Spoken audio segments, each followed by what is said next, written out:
I want to now discuss, as a result of the losses and some of the warning signs that we covered a moment ago regarding getting the wrong person, some of the warning clues that you get. I wanted to just discuss all the effort that we've recently re-engineered in the company to go about placing a person. We've gone heavy in our efforts and investment in placing the right people in the right job. So here we go. So it all first starts. I know this is so simple, guys, but it really is. It all starts by just letting us know really what are the requirements. Getting true and getting clarity with your requirements is number one to start this journey properly. Because if you're not clear on your goals and the role and the position that you're looking for and the talent that you need, you're not going to hit the mark. And these days, that is really important to achieve the result in this very competitive landscape in sourcing the right talent. You can't source the right talent if you're not going to guide the offshoring staffing supplier with the specifics that you need. So we've recently adopted a technology associating with behavioral assessments and cognitive assessments, and it all links by you first starting to complete a job assessment. When you complete a job assessment, you empower the recruiters to use data and science and to help pinpoint exactly who is the person that will best fit this role. So these two things, you cannot underestimate the importance. And then when you've done these two steps, having the conversation and discussion with a lead recruiter just to make sure that the technology, the data, and everything else in terms of what you need is discussed, so you can kind of further refine it and come to a common ground.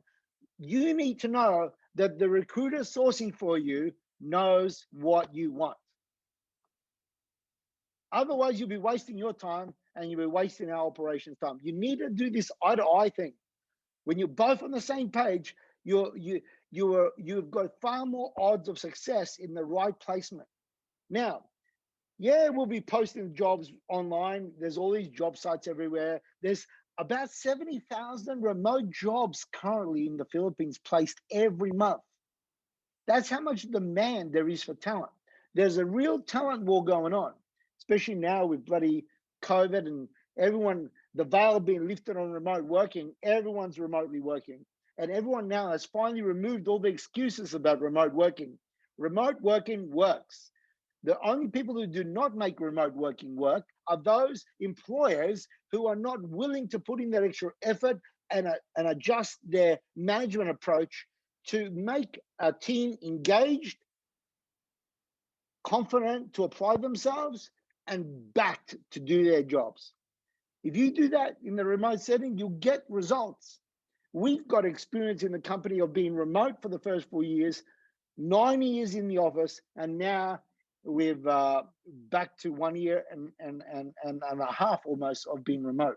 So when we place the job everywhere for you, that's only one thing that we do. We then source the candidates from our database. We also go seek talent. So we've bought like thousands of abilities on some of these job sites to actually acquire resumes. So then we invite and we do a bit of job hunting. We go try to target exactly and see if we can persuade someone to leave their jobs to go work for you.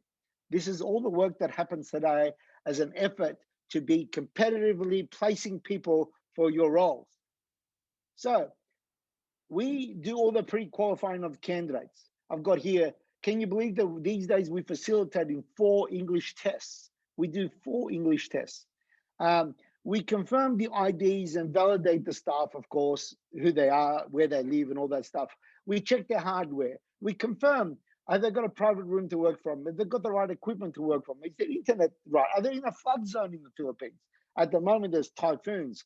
I heard that on average, the Philippines has like up to 30 typhoons. So these things matter in that landscape. You can't just hire somebody out of nowhere and not assess their working environment, which is an extension of your office.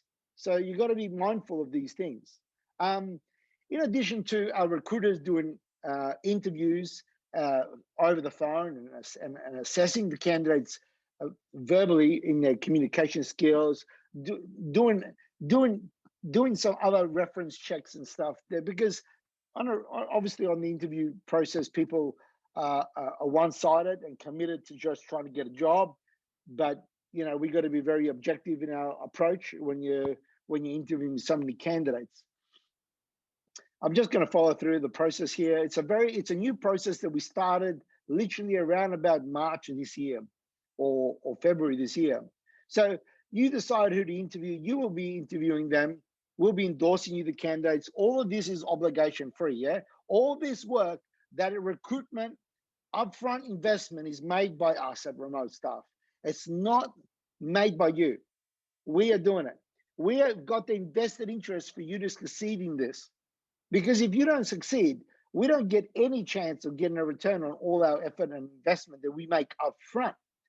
So that's how committed we are to this solution, because we've seen the impact. When we place the right person in the right role with the right employer, these relationships have lasted over a decade with the same staff member and the same client in the remote setting. We're one of the only few agencies in the market that has this experience, because we're such pioneers in this space. We started in 2007 in the Philippines. Most of our competitors have started in 2011 and 12. So anyway, we work with you to help you decide on who to hire, because there'll be one of our lead recruiters who actually sits in the background on your interview and is paying attention to the questions you're asking, the way they're responding, and it's kind of like a bird on your shoulder to help you make a decision and to see things that you might not, because it's hard making a decision to recruit somebody. Like, you might use your gut, you might say, this feels good, or you might like the person and you think, okay, I'll just give them a go. Oh, I'll give it a shot, I'll try it out. You'll be making a mistake. Trying out randomly to hire somebody just because they feel good is risky. You're going to lose time. You're going to invest in training them, onboarding them. You're just going to get worn out a little bit. So, but there's lots of other ways to get more confidence in your decision making. Hence why we use science and data these days. But in addition to that, you've got the lead recruiter, a Filipino who's a seasoned recruitment expert who knows what to look out for, who is paying attention in the background to your interview. So you've got a person, a confidant in the background for you. When you finally have interviewed somebody and you've made a decision that you do like to go ahead and hire somebody, yes, you'll be completing a job order form. And then the contractors, our team will issue a contract agreement with the remote contractor who's a self-employed professional, and to accept the contract. And then a support team will get you both working together, and then we'll give you access to the platform, where the platform is an environment where every day your remote contractors will be logged in there. They're working from an autonomous location, so we require them to provide their full transparency to us.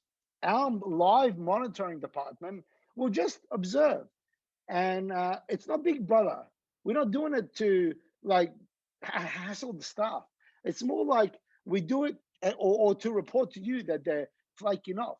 The goal is just to keep them accountable and just say, hey, man, if there's a basketball competition going on, don't get carried away watching the basketball during working hours. Come on, get back into the game. Or, hey, we noticed that you're doing idle screens on your computer, like there's nothing moving, no mouse, no activities running on your computer.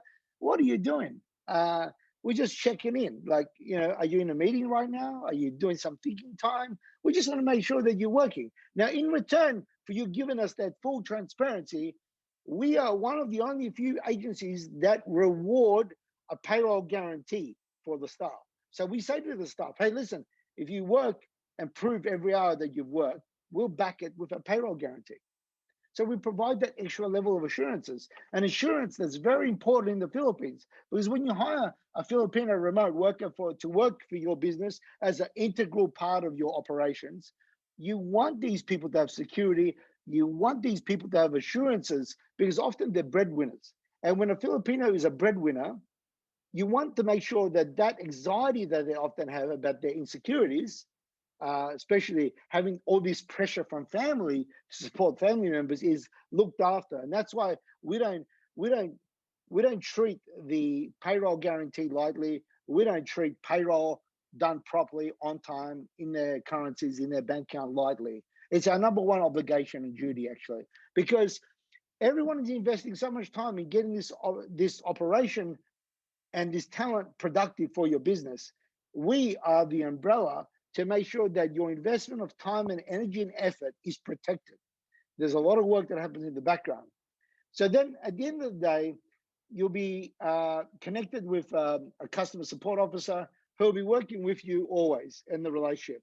The goal is, like a Filipino worker may not be confrontational and may not want to openly speak their mind to you if they've got some problems. Well, guess what? They're going to have a chance to communicate to their account officer, and their account officer will speak to you. Or sometimes you might come to a situation where you need to have a tough talk with somebody, and you don't want to put them on the spot, or you don't want to make them feel uncomfortable. Well, you could also use your customer support representative for that as well. There's lots of things. They're there to help you make good decisions when it comes to productivity, working with your staff, understanding how to overcome the two biggest hurdles: cultural misunderstandings and communication misunderstandings. They are there as your insurance. This video helpful in any way, I'd really appreciate it if you could share it around and follow us on LinkedIn. Cheers. Remote Staff, a team to deliver your dream.